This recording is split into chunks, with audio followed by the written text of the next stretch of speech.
Okay, so college football. Yes. We'll hear Texas and Sark at the bottom of the hour. But SEC rankings after week 1. We know college football rankings will come out today. AP top 25. Ohio State's going to be 1, I believe.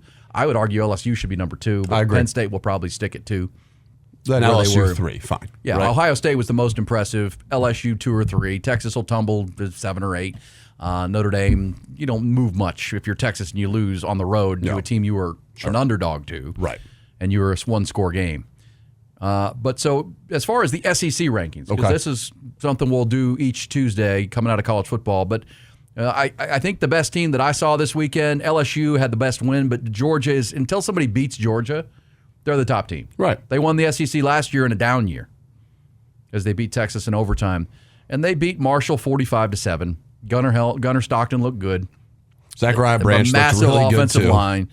And so, again, will they be there at the end? We'll see with Kirby Smart. But right now, they were the champs a year ago of the conference. I'm going to put them at 1. That's fine. LSU 2. Yeah. 17-10 at Clemson. Sure. You can switch those because the win was so good for LSU, but I'm fine with Georgia at 1. That's okay. Somebody's got to prove it to me to Georgia. That's fair. Blake Baker, though, well, here's what's clear. He's their second-year defensive coordinator. They brought him in. Brian Kelly did from Missouri. Right. And now he has the defensive personnel to run the scheme he wants. Right. And they were really good. They went and acquired that, specifically that secondary. That front 7, though, that pass rush was amazing. Awesome. Yeah, Harold Perkins is on back. Saturday night. They held Cade Klubnik and Clemson at home to 0 second-half points. Oh, and he was running for his life. And I thought if you go, they only scored 17, but Clemson's defense is improved too under Tom Allen. Their problem's their offensive line at Clemson, but and their run game is non-existent. But the Garrett Nussmeier still made more NFL-looking throws than any other quarterback in college football. It's why I would have made him my preseason Heisman favorite, not Arch Manning like a lot of you people did. It would have been Garrett Nussmeier, and he made big-time throws. Well, I thought that one was a catch, too, where he kind of missed it at the end. I thought that was a catch. That's a touchdown. So that could be a 2-score game there. I still have Texas at 3 in my SEC Power Poll. That's okay. I'm in all right the with that. Game Time SEC Power Poll. They lost 14. They played. They only surrendered 203 yards. They only surrendered 11 first downs. Ohio State, they're going to be the number 1 team. Red zone continues to be ass. They've got to fix it. But at the same time, Arch will play better. They'll get better. And the next time they'll get tested is Florida. Their next 3 opponents are combined 0-4. Yeah. And they're a 36-point favorite over San Jose State. So I have Texas still at 3. I liked a lot of what I saw on Saturday. Yeah, Archman, let's not forget this. I mean, we've talked about it a lot yesterday. If you weren't, you weren't listening to us yesterday too.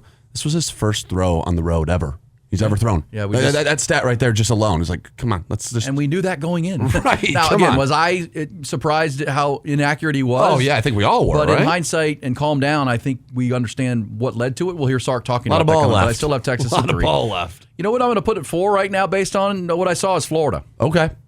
They beat Long Island University 55-0. I didn't know they had a university on Long Island. The Sharks, yes. But if their offensive parts and their offense remains healthy, they might have the best offense in the SEC with DJ Lagway. The zone reads ridiculous. Their frontline starters on D, they're not deep enough on D yet, maybe to compete to win the SEC.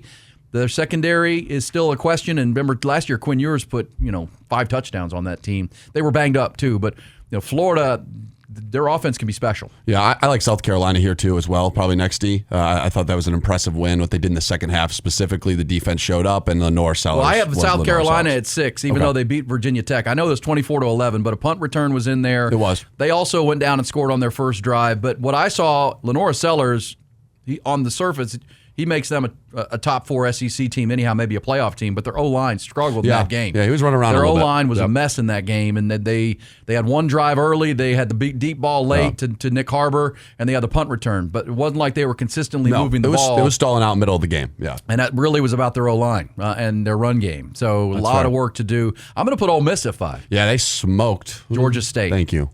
Remember, Ole Miss has a workable schedule as far as the SEC goes. They've got a young quarterback in Simmons, I should say, who they like a lot. I put Ole Miss 5, South Carolina 6, Tennessee. I'm not sure what they are. They put 500 yards Joey on a Aguilar power looked 4. pretty damn good. I can't lie. Again, what they Syracuse. play? Syracuse, yeah. Neutral site game.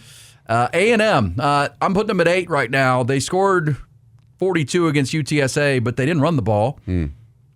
And they weren't able to run on the ball on UTSA until 2 of their top defensive linemen got hurt in that game. They didn't cover in that game. Well, we liked that I went 0 for 3 for my picks to click, but I picked the wrong home team or teams getting a lot of points. It's week 1. I went 1 for 2. That's the North Carolina did not help me last night. I expected more, Bill. They didn't run. I don't know. I still have. I think on paper A&M should have one of the best offensive lines in the country, but they didn't look like it against UTSA. And I'm looking for physicality. I'm looking for moving people, and UTSA is a good program. A&M, I reserve the right to rise up. I think they could be 7 or 8, but they're not ahead of South Carolina, Ole Miss right now for me, or Florida or Texas. Their O-line's going to get a test when they have to go up to South Bend, because we saw what the O-line was for Miami. In 2 weeks. Down there, right, in that game. And that's their showdown game. So that's a big game. I will say for A&M, the quarterback looked good. He did. Marcel looks good. Marcel Reed made some nice throws. Casey Concepcion's a dude. Oh, yeah. As expected. They've got better weapons. Their running backs are back, but that O-line's got to come. The defense, still not great. He looked very comfortable back there. They gave up 24 points to UTSA. Yeah. They've got to get better on that side of the ball, too. And their defense, they weren't a great defense at the end of last year either when they started to get rolled, and they lost their top talent to the NFL. Torian York's the only guy that I would call a dude that's back. Turner's gone. So they're a work in progress. Oklahoma 9. Yeah. They beat Illinois State 35-3. Jay Knott did not play in that game, so factor that in. But they didn't rush for over 4 yards of carry. The O-line, still not sure. John Mateer's dude. He runs around. He makes plays in second phase of the offense. He threw for 390 yards and 3 touchdowns. They will play Michigan on Saturday. Yeah, College game day will be in Norman, unfortunately for them. This will be in Norman. Jay Barnum, which is one of the better players on Michigan's front 7. He's a linebacker. He's actually going to be out for that first half of the game, which I think benefits. Suspended. Because targeting. Yeah, I mean the guy's 6'3", 6'4", and the running back was 5'8", and it just head on head. He didn't use the crown of his head, but whatever. They tried to get that push back, and he's going to be out for the first half, which is a benefit. But yeah, what my point is the O-line's going to have a test. That's Michigan's one of their best spots still. It's still their D-line. Now into the 10s, 11s, and down. Missouri, Auburn. But I have Auburn ahead of Alabama. Auburn went up. I agree. I have Auburn ahead of Alabama. Man. Because Alabama looked bad, and I don't think they should be ranked today when the AP poll comes out. They were 31-17 losers. But remember, like North Carolina did last night, they went down and scored. It was 7-0 Bama, and then 31 unanswered for Florida State, who looked much more physical on both sides of the ball, much faster. And, our man Dan Orlovsky at ESPN counted on the film watch, 21 loafs of guys who were loafing to the ball. That's not going to get it done.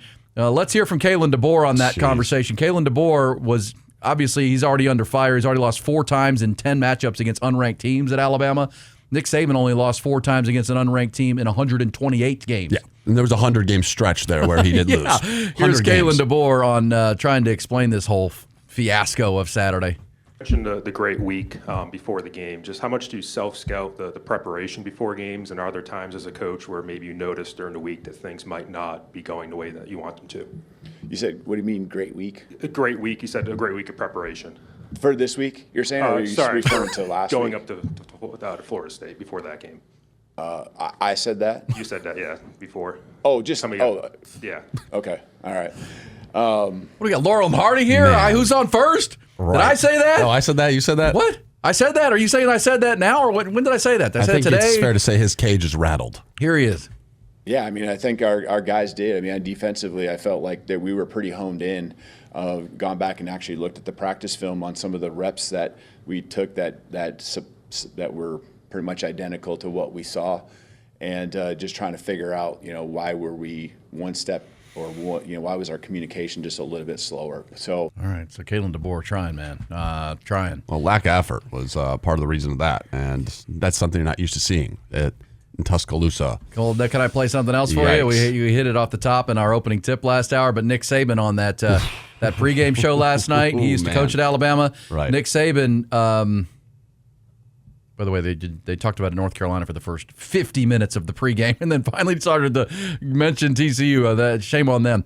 But let's hear Nick Saban. Notice at the end of this clip who he doesn't mention, because he's talking about teams that were highly ranked that took losses in week 1. Yeah, well, that's all about what they did last year. Yeah, that creates the expectation for this year. But, obviously for me and for a lot of the Bama fans, the disappointment that Florida State dominated the line of scrimmage on both sides of the ball. Yep. But the good news is every team has the best opportunity to improve from week 1 to week 2. Because really going into the season, you don't really know what you have for sure as a coach. And you're always very anxious about what might happen in the first game. And I'm sure they're all disappointed, players, coaches alike. But they do have a great chance to improve from week 1 to week 2. That's when you usually make the biggest improvement.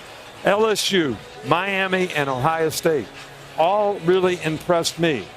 But I think Texas, Notre Dame, and Clemson all have a really good chance to have great teams this year, too, if they make the progress they're capable of. Yeah. So at the end, he said, okay, the 3 teams that lost by, inside a score in tough spots, they have a chance to have great. He didn't mention Alabama at the end. No. Did you hear that? So, do you blame him? So impressive for LSU, impressive for Miami to get a huge win to start the year, impressive for, Ohio State, obviously, but, Texas, Notre Dame, Clemson, they've got a lot of winning to do, but I'll play this again. Who didn't he mention? But I think Texas, Notre Dame, and Clemson all have a really good chance to have great teams this year, too, if they make the progress they're capable of. Yeah.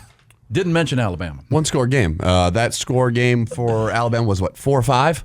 31 to it was 30. It was completely one-sided, and it was again. We previewed Alabama closely. It's why we do our game time top 20 countdown. We're not huge believers in power polls at the start of the year, but we do them to get to know more about these teams. And right. Alabama, big offensive line, physical team, bunch of guys back, more veteran experience coming back than any team in the SEC. And they did that in week 1. Long season, but physicality, getting whipped on the line of scrimmage by a Florida State team who might be much improved. We'll see. And they looked a lot improved for Mike Norvell's team, but that's inexcusable to not play with the energy and the passion and the relentless effort it's going to take to be decent in college football. They were missing Jam Miller. Justice Haynes transferred to Michigan, too. So their running back 1 and 2 are gone, hypothetically, but it doesn't matter. I mean, the lines of scrimmage were getting shoved. It doesn't matter, right? I mean, that is one thing to note, sure, but that game was over pretty quickly. And that was well, you see symptoms, right? And can Kalen DeBoer get that locker room motivated and understand just how bad that was? I think the tape will be pretty harsh for them. But the same thing, remember last year when we had high expectations because we had Florida State last year coming off a 13-1 year ranked in our top 10 of our game time top 20, and they looked terrible in that game in Dublin last year at the start of the year. That's where they played in that game. They looked soft, they looked slow, and that never got better. No. Never. Because Notre Dame didn't look soft or slow. They just played a real good team and lost by a field goal.